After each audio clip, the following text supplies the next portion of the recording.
In this video, we're going to look at setting up the oscilloscope in the Analog Discovery 2. So let's launch waveforms, and we'll see what the default setup comes up as.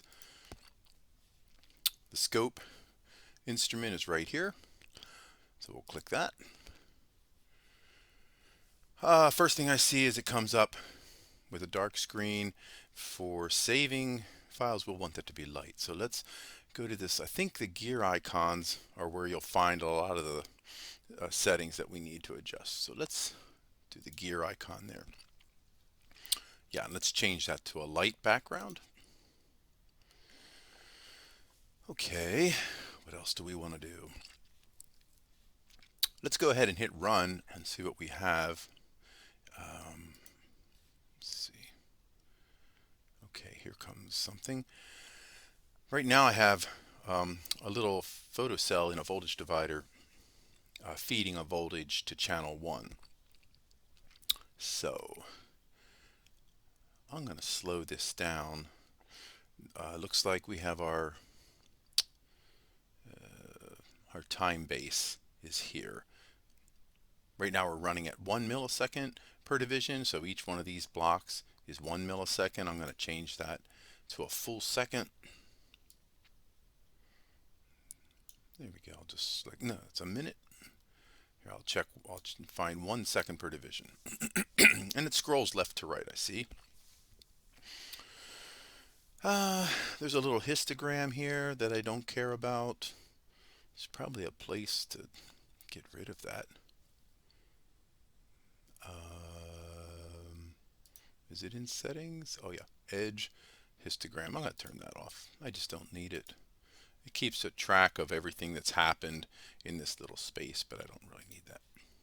Again, I went to the gear icon on the screen. Okay, I can see I'm getting something on channel 1, and I'm sweeping left to right. If I shadow the photocell, I have the photocell as the low side of the voltage divider, and I have 3 volts across the voltage divider itself. So you can see I can vary the output of my voltage divider with the photocell in it. If I go completely dark, well, yeah. One thing I noticed is, I was fooling with this a little previously, and it seemed like a really noisy trace. So I thought, well, what is that all about? This doesn't look good at all. This is a very thick line. Not too happy with that. And then I thought about it, and it's something that's a little more advanced. That photocell is actually capturing the variations in light that are coming from my household lights, which are driven by a 60 hertz voltage from the power company. 60 hertz means 60 times a second that voltage increases and then goes negative, and decreases negative and goes negative. So it's going positive and negative. The lamp doesn't care about that, but every half cycle of the 60 hertz, it's rising and falling. The voltage is rising and falling. Now 60 hertz is about 16.7 milliseconds per cycle. So if you take a half cycle, you're at 8.33 milliseconds. So every 8.33 milliseconds, the light should be getting a little bit brighter and then a little dimmer. Now our eyes don't pick that up because it's happening faster than our brain can keep up with. But the scope can keep up with it. And so can that photocell. So, okay, if that made sense or not, but let me show you what I'm talking about. You'll understand that in the AC course when we get there. I'm going to change my 1 second per division to something much faster. Well, I said it's about every 8.33 milliseconds that the light is going through a cycle of bright to dim, and then it repeats again. So let me put something up here. I'll change it to 2 milliseconds per division. Now I can use my trigger level here, right? I'm going to move that trigger level, just grab it with the mouse. I'm going to blow this up a little bit. The trigger has a hard time grabbing a hold of that, so I'm going to take my vertical volts per division. Right now it's at half a volt per block. You see the half a volt, 500 millivolts. I'm going to magnify that a bit. It'll just help my trigger lock in on it, hopefully. Let's see if I can lock in on it. So here is that time I was talking about. The light is increasing and then decreasing in about this span of time. What is that span of time? I have 2 milliseconds per division, so it's definitely 2. It looks about right. If I'm all the way over here, I can scoot this over, line this up a little bit, huh? This is my zero. This is my 0 times 0 marker. I'm just going to slide this a little bit. So I have 2, 4, 6-ish. I think my theory might still be accurate. Yeah. Oh, wait, yeah, right. No, I got to think about this because it increases and then decreases. So it's all the way over to here, isn't it? 2, 4, 6, 8. Yeah, there we go. The light is increasing and then decreasing. So maybe it'll make more sense too if I slide the position. Here's my 0 volts position. If I slide that up, let's see if we can make sense of this now. Right about, got to be careful any shadowing. Right about here. So I'll slide that over right about there, right? The light's increasing and then decreasing. So it's about 2, 4, 6, 8 blocks. 4 blocks, 2 milliseconds per block. So 2, 4, 6, 8 milliseconds. 8.3 milliseconds looks exactly right. That is the voltage that's generated by the power plant. It does rise and fall in 8.33 milliseconds. So the light coming from the lights rises and falls in that same time frame. And this is that real thick trace that looks like noise, but it's actually a very accurate depiction of the electricity coming from the power plant. That's faster than our eyes can keep up with on purpose. They do that on purpose so that you don't see flickering light in your house. Your brain can't keep up with much things faster than about 30 times a second, thereabouts. It'll lose track. It can't keep track of that. So you will not be able to see this with the naked eye, but the scope is showing the exact fluctuation in voltage that the power plant delivers, and therefore the lamp delivers that fluctuation in light to the photocell, and we see it.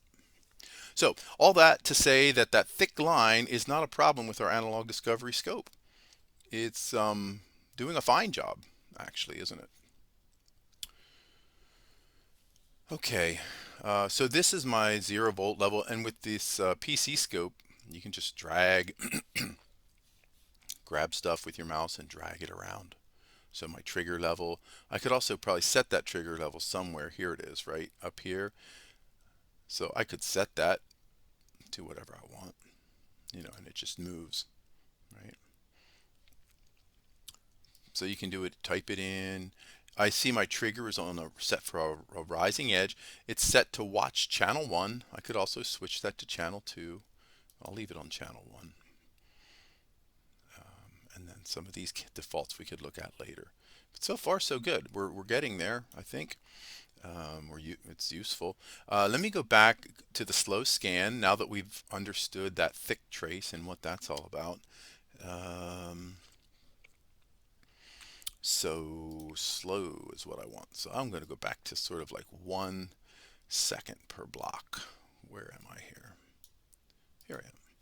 Just moving across. And I'm not bothered by that thick trace. I know it's actually the the pattern that's thickening that line. And again, it works just fine. That goes off screen, doesn't it? So I've got to change that volts per division for channel 1. I'm going to change that back to maybe 1 volt per division. Well, I think I had it at half a volt per division. That worked even better. 500 millivolts was not bad. So when I darken it, I don't get all the way to 3 volts. I can't make it quite that dark. If I do, it goes off the screen. But this is me just shadowing the photocell and keeping track of that. So everything seems to work fine. What else could we look at? That might be enough to get us started. I mean, there's lots of settings. The gear icon is usually an easy way to remember some stuff.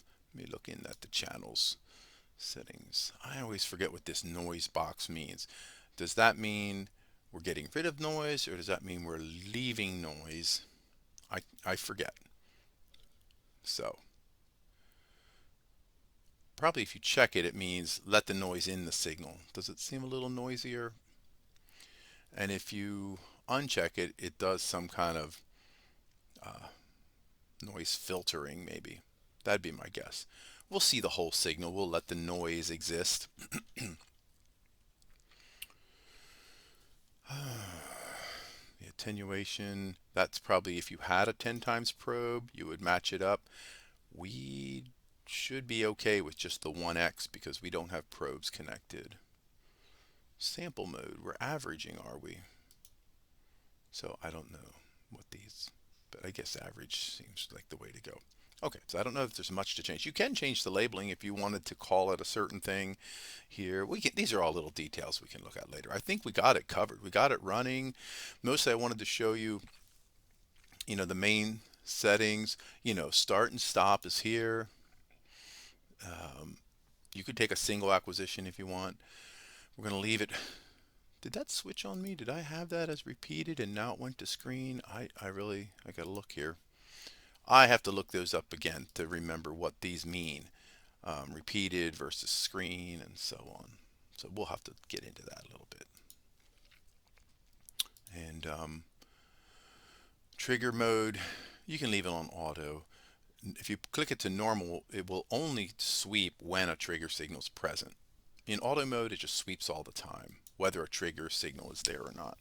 So you can leave it there for now. You would use normal mode, especially for single captures, but we'll talk about that later. What else? So your trigger menu is basically across the top, it looks like. The mode, what channel you're looking at, what type of trigger, rising edge, falling edge, or either one, and the level. And here is your volts. Volts per division are down here for each channel, and divisions are these squares, right? So volts, and then seconds per division, which is the horizontal. So right now we have it 1 second per 1 second per division right here, and that's this block is worth 1 second as it traces across. Here's half a volt, 500 millivolts per division. So that means this block is worth half a volt, and they put the scale right here for you, so that's nice. We could put a second, we could display both if we want. I'm sure we could put both up there. Right now it's just scaling for channel 1. Dual scale, I'm sure I saw that somewhere. We'll find it. Maybe it's in here. You can add labels, that's nice. To mark things on the scope. Plot width, I don't know what that is. I have to remember some of these. Multiple scales, there you go. If you wanted to see, there you go.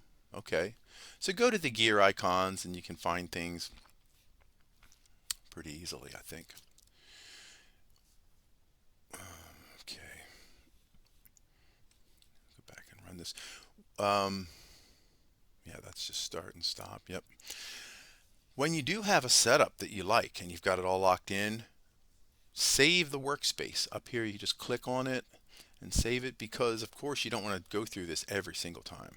So I'm going to hit that, and then I can just do a save, and I'm going to create a folder for yourself. I just threw one on the desktop for now that I called what did I call it? I called it Analog Discovery 2 Workspaces 2020. So I'll just throw it in there. But definitely know where you saved it. You can put a name on there. But whatever you wanted to call it. But this is just my scope setup. I'll just say setup 1. Save. Get organized on that. It'll save you a lot of time.